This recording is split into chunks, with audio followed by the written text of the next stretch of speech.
আসসালামু আলাইকুম, welcome to my another video. আজকে চলে যাচ্ছি প্রতি বছরের মতন এবছরও 2025 ব্যাচের বিদায় অনুষ্ঠানে।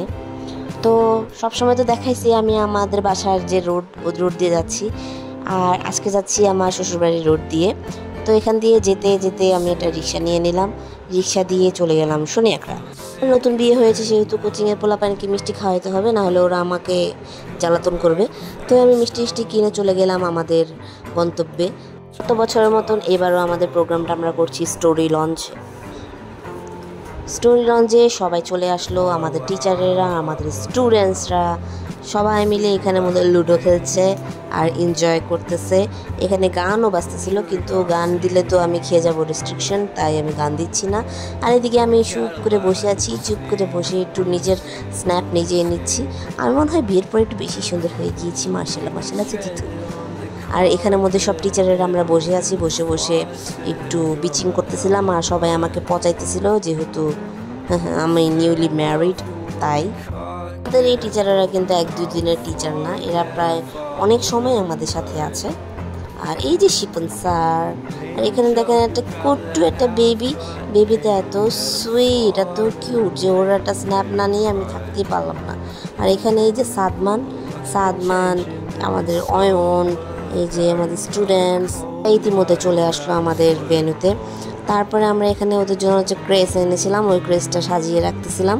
আর এই যে দেখেন আকাশটা কি সুন্দর যে লাগে এই রুফটপ থেকে, মাশাআল্লাহ। আমি এত সুন্দরভাবে আকাশ শুধুমাত্র স্টোরি লঞ্চ থেকে দেখতে পাইছি, এছাড়া আমি আর কোনো রুফটপের সোনিয়াকড়ার মধ্যে দেখিনি এত সুন্দর আকাশ। এর মধ্যে সন্ধ্যা হচ্ছিল, আর এখানে আমরা বলে দিয়েছি আমাদের খাবারগুলো সার্ভ করতে।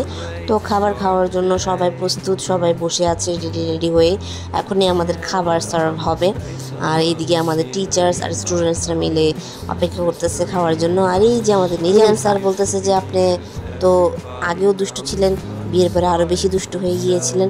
তো এখানের মধ্যে আমাদের খাবারগুলো আসা স্টার্ট করেছে, আর আমার স্টুডেন্টরা বসে আছে খাওয়ার জন্য। আর এই যে আবু বকর স্যার, এখানে আমি আমার খাবার হাতে পেয়ে গেলাম। খাবার হাতে পেয়ে আমি খাওয়া স্টার্ট করে দিয়েছিলাম, যেহেতু খুবই ক্ষুধার্ত ছিলাম, খাওয়া দাওয়া করতে পারিনি বাসায় অত ভালো মতন এই প্রোগ্রামের প্রেশারের জন্য। তারপরে আমাদের কেক কাটিংয়ের সময় চলে আসলো, আমরা কেক নিয়ে চলে আসলাম। আমাদের কেক আজকে অর্ডার করা হয়েছিল প্যারিস বাগেট থেকে। প্যারিস বাগেটের কেক আলহামদুলিল্লাহ মাশাআল্লাহ এত মজা। তারপরে শিপন স্যারকে সবাই দোয়া করে দিয়েছিল যেন আমার মতন তারও বিয়ে হয়ে যায় তাড়াতাড়ি। আর এখানে হচ্ছে আমার এইচএসসি ব্যাচ 2025-এর স্টুডেন্টসরা। এরা কিছু স্টুডেন্ট, আমার আরও স্টুডেন্ট আছে যারা আসেনি তাদের বিভিন্ন পার্সোনাল প্রবলেমের জন্য। সবাই আমার স্টুডেন্টগুলোর জন্য দোয়া করবেন যেন ওরা একটা ভালো রেজাল্ট নিয়ে তাদের ভবিষ্যৎটা গড়ে তুলতে পারে। আর এখানে আমরা কেক কাটিং শেষ করে চলে আসলাম নিচে লিফটে বাসায় যাওয়ার উদ্দেশ্যে। আসলে এটা একটা সামান্য কোচিং সেন্টার না, এটা আমাদের একটা ইমোশনস হচ্ছে, আমাদের একটা ইমোশনের জায়গা যেখানে আমরা ঝগড়াঝাটি, মারামারি, কিলাকিলি, রাগারাগি সব মিলিয়ে আমরা একসাথে দিনগুলো পার করছি।